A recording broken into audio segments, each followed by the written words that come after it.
911 emergency. Yes, my husband is not breathing. Okay, is he there with you at 8150, apartment 204? Yes, he is. He's in bed.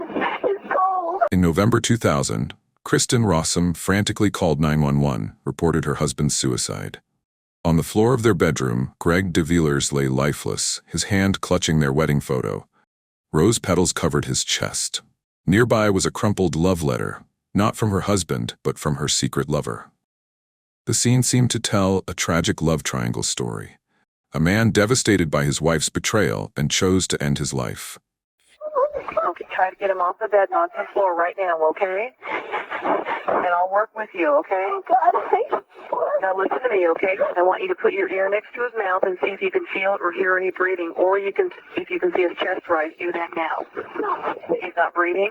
Okay, I'm going to tell you how to give mouth to mouth, okay? And we're going to do this until help comes and takes over, okay? The operator guided Kristen to perform CPR, but it was too late.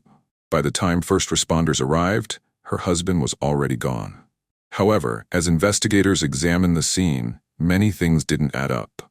This wasn't suicide. Kristen's husband never chose death. Someone had chosen it for him. Hello and welcome back. If you're new here, don't forget to subscribe and click the notification bell.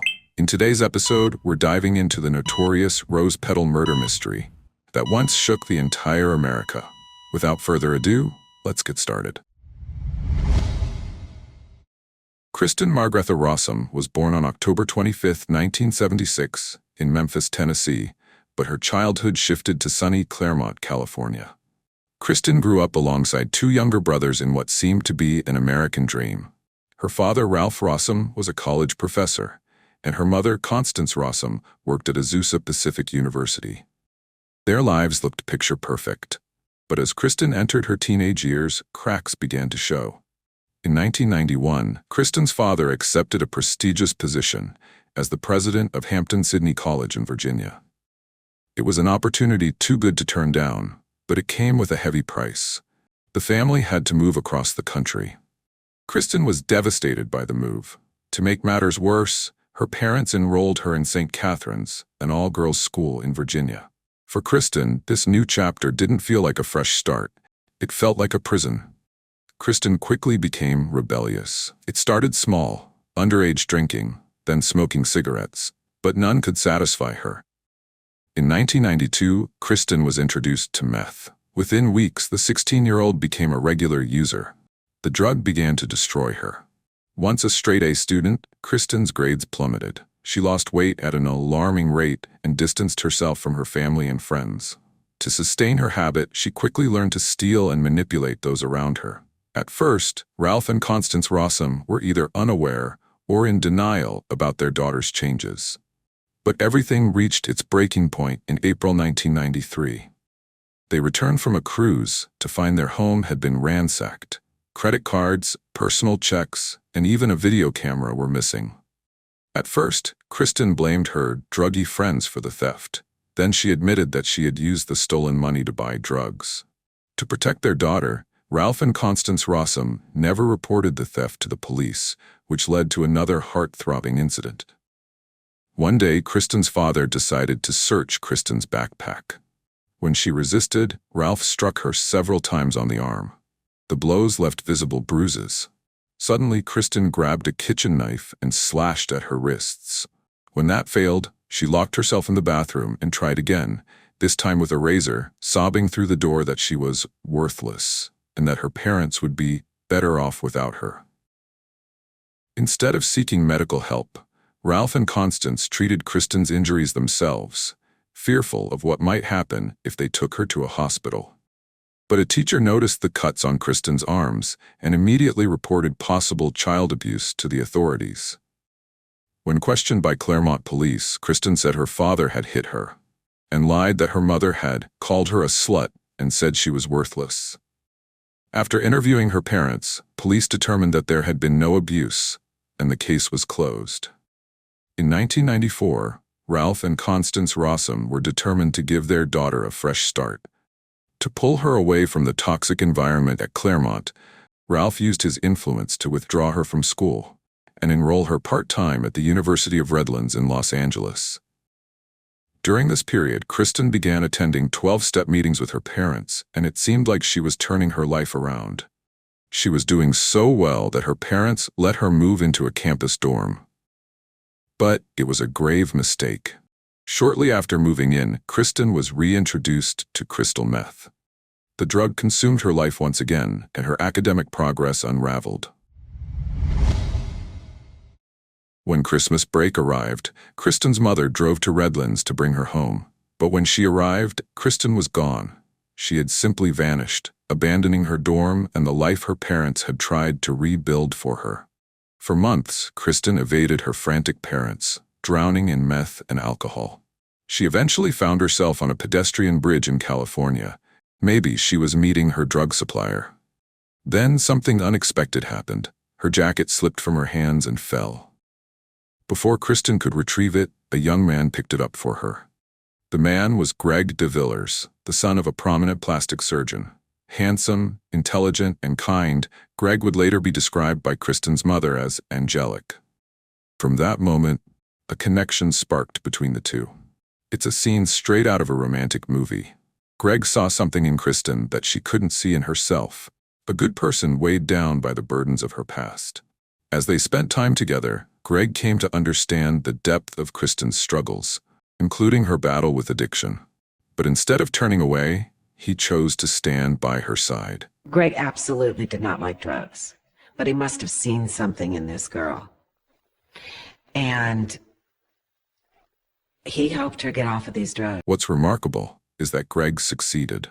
The two met in December 1994, and over the next few years with his unwavering support, Kristen managed to break free from the grip of addiction. She didn't just survive, she rebuilt her life. Encouraged by Greg, Kristen re-enrolled in college, this time at San Diego State University. She worked hard, earning her degree and graduating with honors. Their bond grew stronger. And after nearly 5 years of dating, they sealed their commitment by a fairy tale marriage in June 1999. For the first 6 months of their marriage, things seemed happy. But Kristen had difficulty staying monogamous. She secretly had many affairs with her ex-boyfriends and another man, all while keeping her husband in the dark. By this time, Kristen had secured a prestigious position as a toxicologist at the San Diego Medical Examiner's Office. It was a demanding job, and as her workload increased, Greg became worried. Her long hours at work turned into an ever-growing absence. But Kristen's late nights weren't just about work, they were about someone else. In June 2000, less than a year into their marriage, Kristen began an affair with Michael Robertson. A tall, blonde, and charismatic Australian toxicologist, Robertson was Kristen's boss and the head of the toxicology lab. While Greg remained devoted to their relationship, Kristen was already living a double life.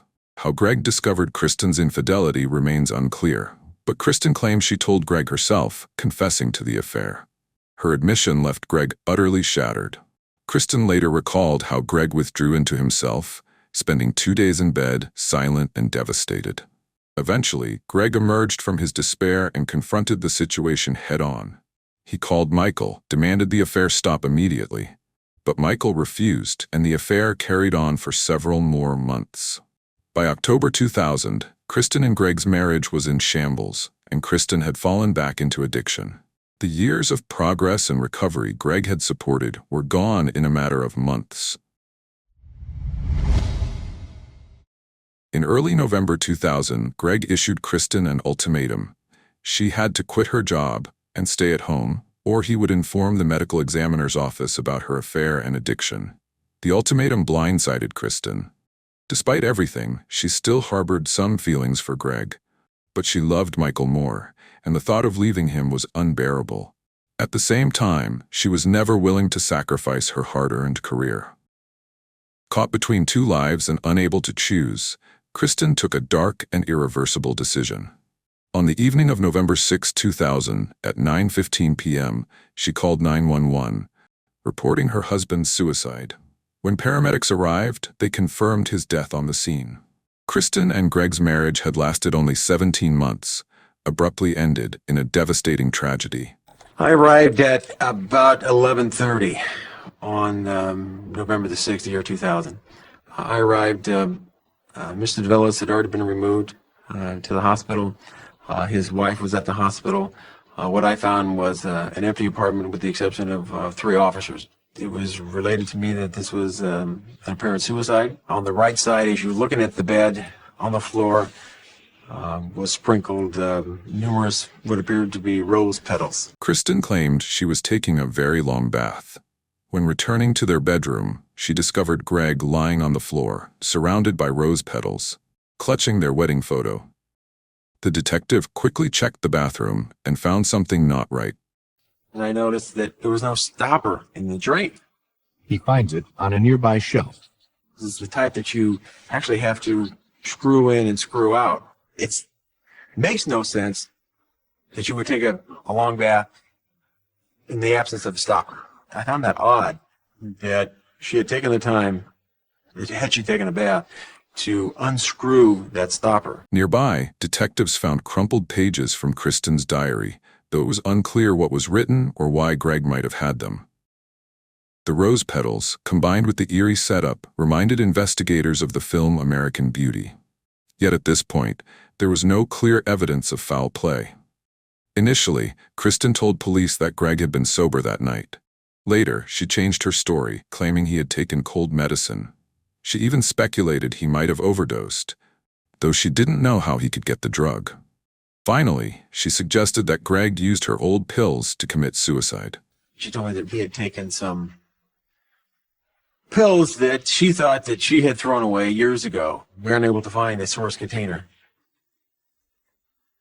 Where was the source container for the substance that was used? Kristen also explained the rose petals, claiming Greg had bought 18 roses for her birthday a week earlier.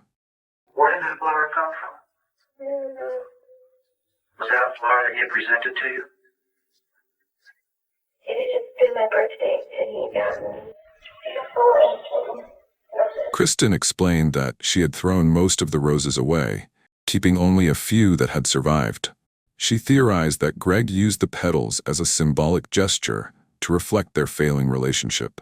A dramatic last gesture, I love you, I can't live without you. Immediately after his death, Kristen donated some parts of Greg's body, including his eyes and skin. This raised immediate red flags. In an autopsy, the skin can reveal needle marks or signs of drug use, while fluid in the eyes can indicate what substances were ingested. Coincidentally, the person responsible for analyzing Greg's body was Michael Robertson, Kristen's lover and boss. For the first time since his term at the office, Robertson personally delivered a report on a death, stating that Greg's passing appeared to be a tragic suicide. But Greg's family refused to accept this theory. They insisted that Greg wasn't the type of person to give up so easily. He was so afraid of drugs in general that I've actually never seen him taking a pill, not even a headache pill. He was pretty health conscious. I never had the impression he's depressed or anything. He was a normal guy. He was making plans for the boys to go on a fishing trip. He's looking forward to going fishing. He's not suicidal. Their doubts increased when finding out Kristen quietly arranged to cremate Greg's body. The family immediately intervened and asked for an independent autopsy. Samples from Greg's body were carefully retrieved and sent to a Los Angeles lab. 2 days after Greg DeVilliers' death, police received a call that would change the trajectory of their investigation. On the line was Kristen's coworker. He had witnessed Kristen's affair with their boss, Michael Robertson, and he suspected there was more to Greg's death than what Kristen had claimed. They allow Miss Rossum to go in with the body, and she comes out, and Dr. Robertson is there. The staff, a few people from the staff, see them embrace and kiss, and they thought this is a very strange thing. They thought it was more than just a comforting hug and kiss. Michael Robertson and Kristen Rossum are exchanging a passionate kiss when Greg DeVilliers isn't even cold yet. They're French kissing in the morgue. This tip was all detectives needed to shift their focus. Kristen's relationship with Michael was no longer just a personal scandal. It became a key element in a potential criminal case. Investigators soon discovered that Kristen's affair with Michael was an open secret among their co-workers. Michael was also married, but his wife had no knowledge of his infidelity.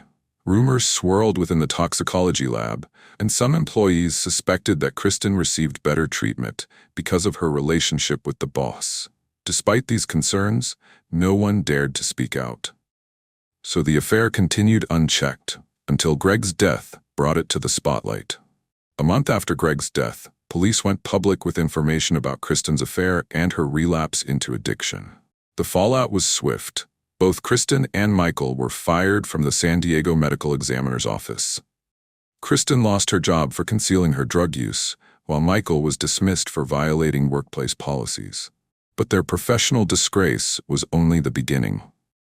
Just weeks later, the results of Greg's autopsy arrived, and what they revealed turned the case upside down. The reports showed Greg's lungs filled with fluid, suggesting he was unconscious or near unconscious for 6 to 12 hours before he died. It might be the result of clonazepam and oxycodone, which were found in his body. The levels of clonazepam and oxycodone were enough to put him into a coma. But they were not the cause of death. The real killer was 57 nanograms of fentanyl, a synthetic opioid 100 times stronger than morphine. The amount that was in him was enough to kill probably everybody on this floor. 8 nanograms of fentanyl were enough to kill an adult. This meant that Greg had ingested a dose 7 times the lethal amount. If Greg had consumed such a massive dose of fentanyl, he would have fallen unconscious almost instantly. There would have been no time to stage the rose petals scene. Moreover, there was no trace of fentanyl at the scene. Where did that toxic come from? How could Greg have any access to fentanyl? And why did Michael Robertson, the coroner and Kristen's lover, fail to detect it during the initial autopsy? By this stage, Kristen had become the prime suspect. When police brought her in for questioning, she showed obvious signs of addiction. I'm working with a counselor on that. You're being counted with that. I'm doing my best. I don't want to. I'm trying. I need to heal. And what have you slipped into? What did you do?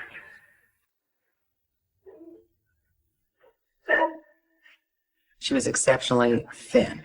She sat pretty much cross-legged, just kind of bouncing around quite a bit, couldn't sit still.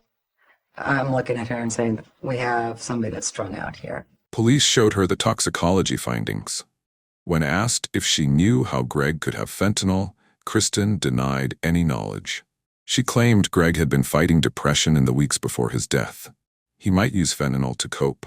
On November 6, 2000, Kristen claimed she called Greg's boss to report that he was sick. This is Kristen Greg calling. He's not feeling well all today, so he's most likely going to be taking the whole day. He's sleeping right now, but I just wanted to let you know. Hopefully someone else put this message, and not no problem. Okay, thank you. Bye. This raised an obvious question. Why couldn't Greg make the call himself? Greg's boss tried to call him around 10 a.m., but no one answered. I did my first phone call to him at his home at about 10 something. Greg is lying in bed, supposedly all day. There is a phone next to his bed. Literally couldn't be much closer to Greg's head. At lunchtime, Kristen returned home, finding Greg awake. She claimed they shared a bowl of soup before she went back to work. Later that evening, she returned home, kissed Greg on the forehead while he appeared to be sleeping. At 7 p.m., Greg's boss called again. Kristen picked up the phone and informed that Greg was still asleep. She went in the bathroom to shower and shave her legs. 1 hour later, she found Greg unresponsive and called 911. Kristen was still on the phone with the dispatcher when paramedics arrived, following instructions to do CPR. Her breathing seemed throughout that phone call like it would if somebody was just right on the phone. Did you give him 2 more breaths? Okay. Not as if somebody was on the phone, then trying to give CPR to her husband, then coming back onto the phone. However, the autopsy reports noted something strange. There was no redness on the chest, which is what they would expect to find if somebody was doing chest compressions and CPR. Greg DeVillers was way dead. Despite the mounting evidence, Kristen maintained her innocence. She insisted that she had been transparent about her affair with Robertson and her drug use. But as the case progressed, police finally found solid evidence that linked her directly to the murder. Kristen Rossum was a brilliant toxicologist at the San Diego Medical Examiner's Office. Despite her history of drug abuse, she was hired as an intern while still in college and impressed her supervisors enough to secure a full-time job after graduation. No background check or drug test was ever conducted. Kristen was tasked with maintaining the office's drug log. This responsibility gave her access to an array of narcotics, both legal and illegal, that had been collected as evidence in death investigations. The San Diego County Medical Examiner's Office puts a known meth user in charge of the logbook for the drug locker. And they put her lover in charge of her. If it weren't so tragic, it would be comical. Police quickly filed a warrant to search the San Diego Medical Examiner's Office. An audit of the drug inventory revealed troubling discrepancies. A small amount of meth, clonazepam, oxycodone, 15 fentanyl patches, and 1 vial of powdered fentanyl were missing, all from cases Kristen had worked on. Robertson, who held the key to the drug locker, became an even more suspicious figure in light of this discovery. When questioned by police, Robertson carefully chose his word. He never admitted nor refused the affair between him and Kristen. Kristen and I became fond of each other shortly after I began working at the lab. We had a personal relationship probably a month after I began there. Robertson confessed that he had found traces of meth in Kristen's desk. But instead of reporting Kristen or dismissing her, he flushed the drugs down the toilet and covered for her. However, when questioned about fentanyl, Robertson fiercely denied any knowledge. By then, circumstantial evidence was mounting against Kristen and Robertson, but police still lacked the hard proof to prove murder beyond a reasonable doubt. So they confiscated 17 computers, including Robertson's laptop. These devices were sent to the Regional Computer Forensic Laboratory in San Diego, and what they found was shocking. A slide from a PowerPoint presentation that Robertson had in his portfolio of presentations on toxicology, talking about fentanyl patches that were missing from the medical examiner's office. And I sat back, I thought, oh my gosh. In the fall of 2000, Kristen and Robertson attended a toxicology conference in Milwaukee together. They rented a hotel room from September 30th to October 7. In one seminar, experts explained the effects of fentanyl, a synthetic opioid 100 times stronger than morphine. This clear and odorless narcotic is primarily used to manage pain for terminal cancer patients and is so deadly that even a few drops can kill. Fentanyl's rarity added to its reputation. Most medical examiners' offices, including San Diego's, did not test for it in overdose cases. During Kristen's 3 years at the medical examiner's office, she had encountered fentanyl in only 7 cases, involving 15 fentanyl patches and 1 vial of powdered fentanyl. Each time the drug came into the office, Kristen logged it into her records and kept it in the drug vault, which Robertson held the key. Phone records revealed that Kristen had called Robertson multiple times in the hours before Greg's death. This suggested that Michael may help Kristen carry out her plan, even providing access to the fentanyl. However, Michael was never formally charged or convicted in connection to the crime. The most damning evidence against Kristen came down to the rose petals. Kristen claimed they came from a rose Greg gave her a week earlier. But the petals on the crime scene were fresh. Moreover, she insisted that she was home around 12:45 p.m. to make soup, but CCTV footage told a different story. At 12:42 p.m., Kristen was caught on camera at a local grocery store, not at home. She was seen buying a single rose, the very rose she would shred and scatter over Greg's body to create the dramatic scene. 7 months later, on June 25, 2001, police officially charged Kristen Rossum with the murder of her husband, Greg DeVillers. A toxicologist with the San Diego County Medical Examiner's Office convicted of poisoning her husband and trying to make it look like a suicide with a scene from a popular movie of that time. But as usual, Kristen's parents sprang into action. On January 4, 2002, they mortgaged their house to cover her $1.25 million bail. After raising the funds, they had nothing left to hire a private attorney, leaving Kristen to rely on a public defender. The charges are just not true. I did not harm my husband in any way, and I believe that'll come out in court. But no jury would believe a word Kristen said.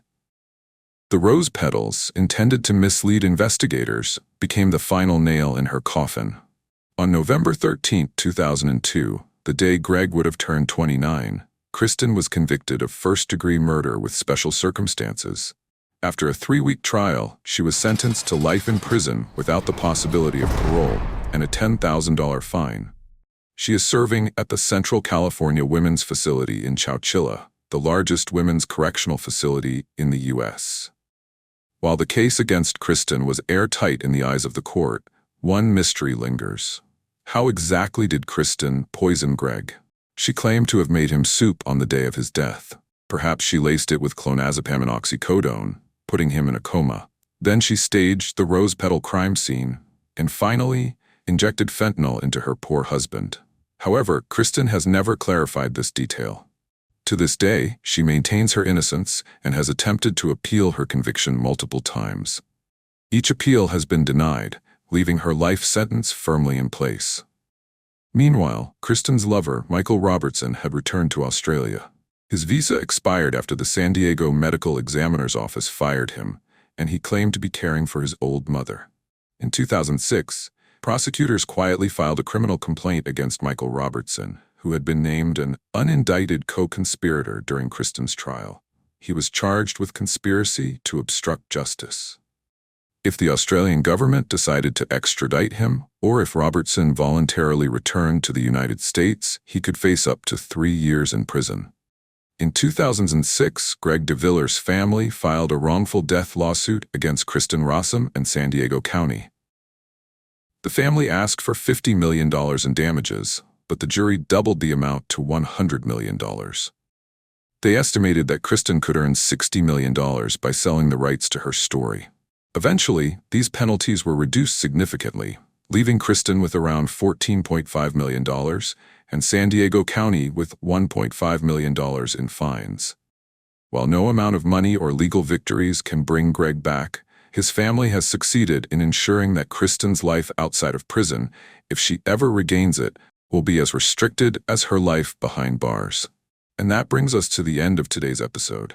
If you enjoyed this case, check out other twisted stories we've covered. Don't forget to like, share, and subscribe. Stay safe, and we'll see you next time.